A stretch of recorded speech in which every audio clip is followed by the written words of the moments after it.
Hey, what's up, rock stars? It's Rox, and I am coming to you today with a review for Underground Season 2, Episode 3. So, before we get started, it's early in the morning. Y'all see I was able to do my hair, but I know you guys were expecting Top of the Blogs, and Top of the Blogs will still be coming today. It's just that I decided to do Underground before I get my day started because I already watched the show yesterday, and that way I won't have to do 2 videos tomorrow. Okay, so we're gonna do it today. I'm feeling like I can do 2 videos today, you guys. And I think that I probably will do it this way for now. Bring you guys Underground on Thursday morning and then Top of the Blogs later on in that day. Underground will always be somewhere between Thursday and Friday. Let me say that. Okay, because sometimes it gets a little bit hard. But that's it. That's why it's up. Like I said, Top of the Blogs will be up later on today. Let's get to the review, shall we?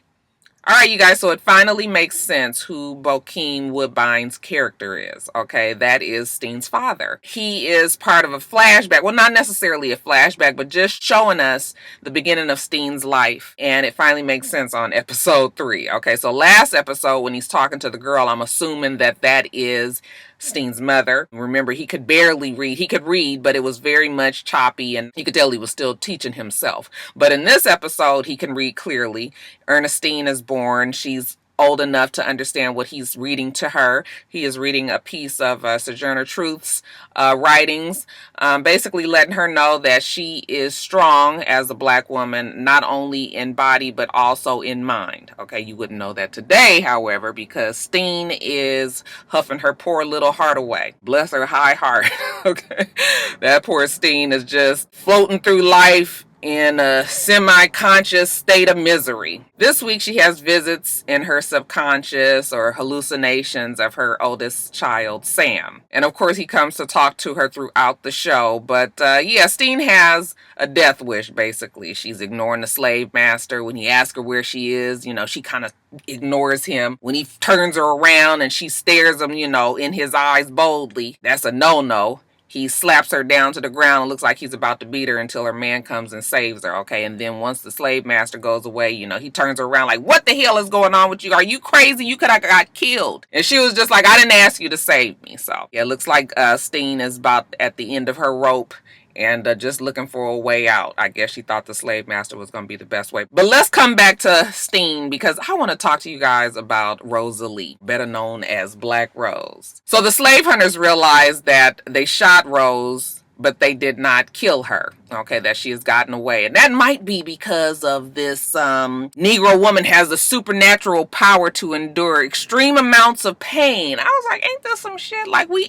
animals or something, you guys. But that lets you know how white people back then, and even some today, feel that we as black people are not necessarily human beings. Yes, I would like to think that we as black people are strong, but we are human. But it might speak to the spirit of black people who could possibly be known to have superhuman strength with the things that our people have faced. Rose is an example of the physical body being very much human as she is in the woods and she is fighting for her life. You guys know that she had been shot in the shoulder and she needed to do something about that bullet there. So she digs the bullet out. She is screaming.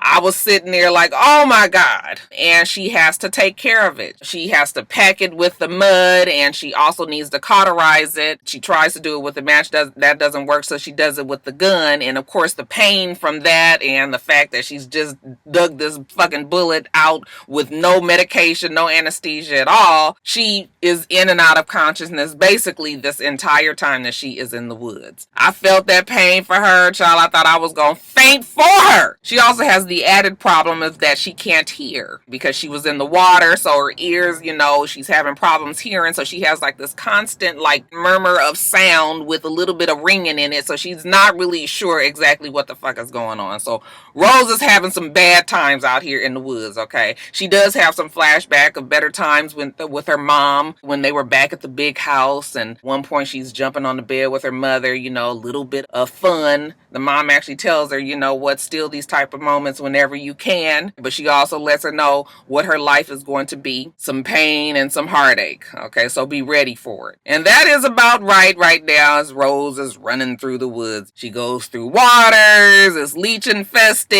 you know, once she started to realize that the leech was on her neck, and then when she took off her shirt and they were all over her body, I was like,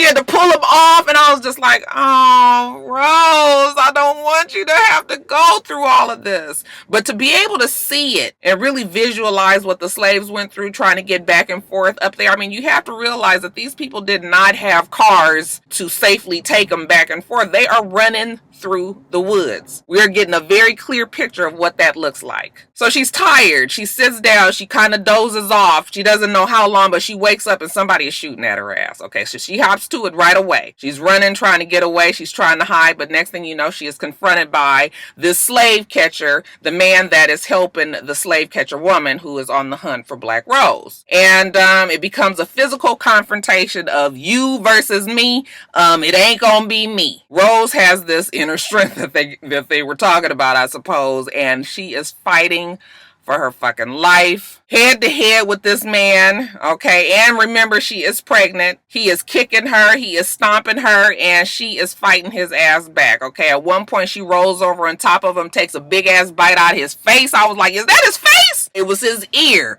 She pulled that shit out and spit it out over there, and then she come back, and it looks like right when he's about to get the best of her, you know, choking her out, she stabs that motherfucker right dead square in the eye. Now, he dead now. All right. Did anybody else think of The Revenant when Leo was fighting the bear? I was like, damn, that shit was brutal. If that don't get that girl an Emmy nomination, I know something. So after she finished fighting with the guy, you know, she has another flashback of her talking with Harriet Tubman, and Harriet Tubman telling her that she has a strength that even she doesn't understand yet. They also talk about their mothers and how stubborn the mothers are, you know, and whether or not Rose is going to be able to get her mom to even leave the big house. She has no idea what her mother is going through, because back at the rice plantation, it is all bad. Okay, so the people are trying to find out who was the father of the girl's baby, the side chick. Her father actually is the preacher, the one that has been preaching doing the services. I don't know if it's on Sunday. She won't give up the name. She's watching, she's thinking back to a happier time when her and her husband was expecting Sam, and how I suppose happy she was with her husband, even with the unfortunate circumstances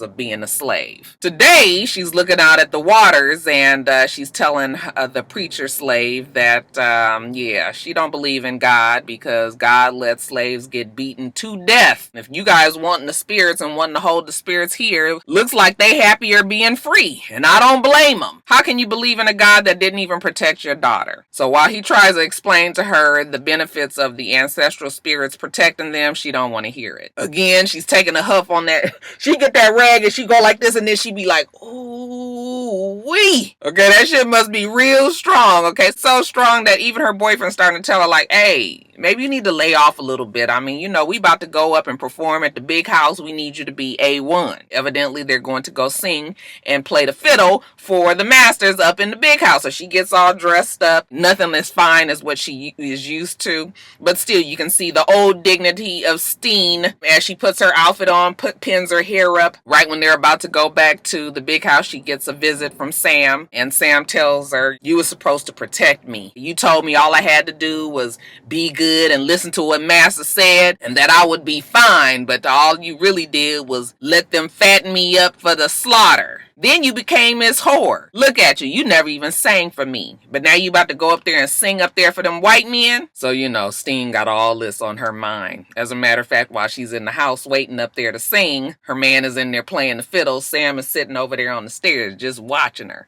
What you gonna do, Steen? I'm gonna tell you what Steen gonna do. Steen gets in there and she begins the song, and it's a pleasant enough song. Okay, dark, brooding, but yeah, it looks like she is going to capture the audience. The men are listening intently. But of course, one thing that Steen does have is sex appeal, and she knows how to turn on these white men. So as she's singing, you know, she goes and she sits in one of their laps, and then she kind of touches his face gingerly, you know, and you can tell it's all very flirtatious and sexual. The men are raptured in it, and all of a sudden she switches it up on them, and she changes the lyrics to talk about how the man was hung and grabbing white men's balls and shit, and the men are so shocked they cannot believe what she is saying. Her boyfriend stops playing the fiddle. He just looking at her, and you know, you see Sam over on the stairs. He's giggling. Even the you know, the house house Negroes that are in the house, they are also cracking up because they're like, this girl has completely lost her mind. When they get back down to their cabin, her boyfriend is upset, understandably. What the hell is wrong with you? Do you know that they are going to kill us? She's like, I don't give a fuck. I didn't want to do that shit in the first place. You was the one that put me up to it. All of a sudden, she and her man are fighting. And it's another brutal ass fight, okay? She hit him. He punched her dead in the face, knock her down on the ground. When she looks like she's not going to fight and she wants him to hit her some more, he stops himself. He's like, why do you keep doing this? Well, I don't want to fight you. I don't want to hurt you. So they have a very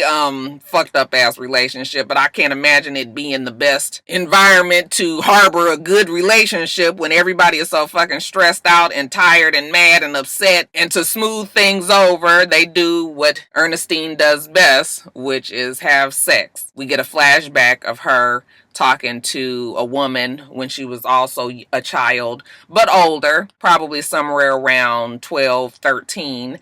And she is going to this woman for birth control because she is going to use what she has to get what she wants. And this is Angela Bassett character who's telling her like, girl, that body ain't never been yours. It never will be yours. But I guess, you know what, you pretty. You might as well do what you can. But obviously those words that Angela Bassett also spoke to her also stuck with her this day because when all else fails, Ernestine does have the body, her sex, to give to these men to kind of smooth shit over for her. She's sick of that life, though. Now, let's switch back over to Rose. So, the slave hunter lady, you know, she realizes that her man was killed by Black Rose. Okay, so this ups the ante. It's all a bit of a game for her, and the writer, who, of course, who is watching and following her, is amused with this whole situation as well. She tells one of her other men to bury the guy since he doesn't have any family for them to send the body back to. So later on that night, as he is being buried into the ground, finally finished burying him,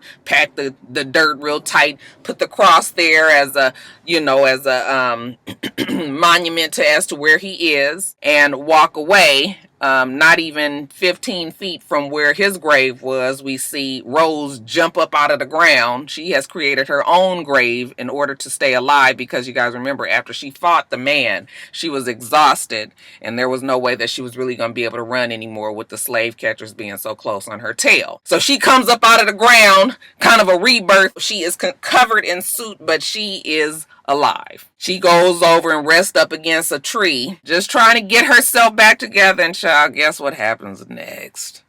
A snake bites her on the leg. I said, child, Rose ain't gonna never win for losing. So this snake bite definitely cannot be good news for Rose and her baby. She is sitting there on the side because she is spent. She is exhausted. She probably is sick. She is in pain. She's been shot. She's been bit. She's had leeches all over her body. And as she's sitting there quietly, out of nowhere, the book writer comes and he sees her and he stops and he looks at her. And she doesn't even look over at him, but she can feel that somebody is there, and she realizes that this is probably the end. One little tear comes out. I said, oh, I felt so bad for her, especially with all that she's done just to get to this spot. But the book writer does not alert the hunter that she's there. Instead, he runs over to her real quickly, gives her a canteen of water, and then he rushes off. And that water probably was like gold, liquid gold to Rose at that time. And I think that maybe gave her just a little bit more energy that she needed. Back at Steen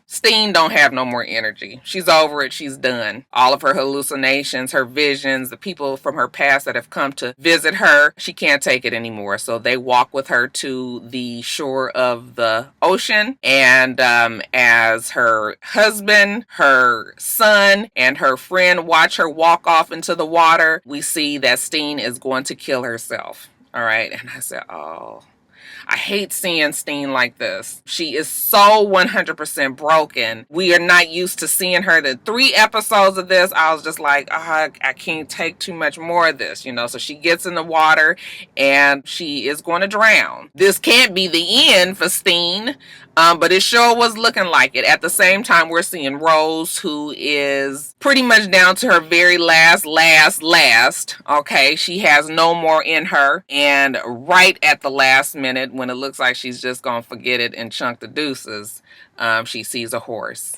There is the horse and wagon that Harriet Tubman has always had and hidden in the woods for her. And she walks up to the horse and she almost wants to hug the horse if she could, but she's able to hoist herself into the wagon, and the wagon and the horse walk off down the way. At the same time, when it looks like Steen is finally about to go on and meet her maker, we see some arms grab her. It is the preacher man. Him and the rest of the slaves have formed a chain to pull her out of the water, and they pull her back to the shore, and they're trying to, wrestle her around and joust her to get her to breathe.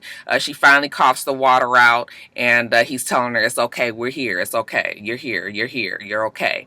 Okay, and I am praying that that was the rebirth that Steen needed, and that now she is ready to get back to being the strong person that we know. I know it's asking a lot considering where they are, but I want to see Steen have the strength that her daughter has. I'm ready to see some turnaround there. It's a lot for the fan to have to watch Steen go through this week after week after week. What did you guys think about the episode? I like the episode. It's not the same as last year though, last season, but I am enjoying it. I just feel like it's a little bit, the tempo of the show is quite a bit different this season than it was. All right, but that's it. Underground episode 3. Tell me what you thought about it.